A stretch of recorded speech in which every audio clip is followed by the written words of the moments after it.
Hello नमस्कार प्रणाम आप सबके भाई हम अखिलेश कश्यप कैसन बनी जाए आप सब और अच्छा हो खबजा उम्मीद करत हनी और आप सब बहुत आशीर्वाद प्यार दे रहल बनी जाए कि दोनों अखिया में कल साचो हूँ कजरवा नजरवा रो के लहे जान। तब आप सबके ओकरा बाद हम एगो बहुत तगड़ा सेट सॉन्ग लेके आ रहल बनी अपना बीट मशीन खेसारी भैया के संगे जौना में नेपाल के एगो लड़की भैया के टैटू के रही और सोम्या पोखरेल जी।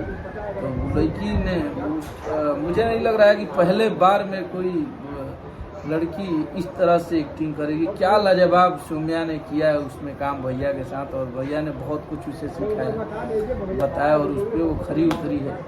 और जे भी प्रेम कैले हुई जरा भी धोखा मिलल हुई प्रेम में चाहे लगन में बहुत लोग ऐसा भाई बा लोग जे केहू से प्यार करेला और ऐसा असमंजस आ जाला बीच में जौना से वहाँ सब ना मिल पाइला जाए वहाँ सबके प्यार में रुकावट आ जाला।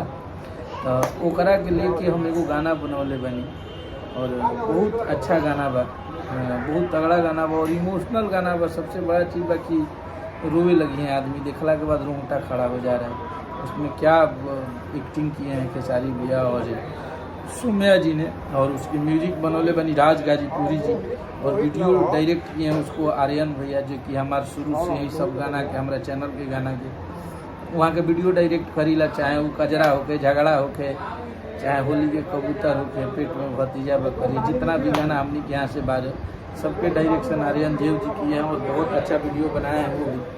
तो सभी को थैंक यू सो मच और आप लोग तैयार रहिए उस गाने को। हम लोग अभी तो फाइनल डेट नहीं है लेकिन एक तरह से मान के चलिए कि फाइनल ही है। 24 तारीख को उस गाने को हम लोग कोशिश कर रहे हैं कि रिलीज हो जाए और उसको हम लोग लॉन्च करेंगे बहुत तगड़े स्तर पे।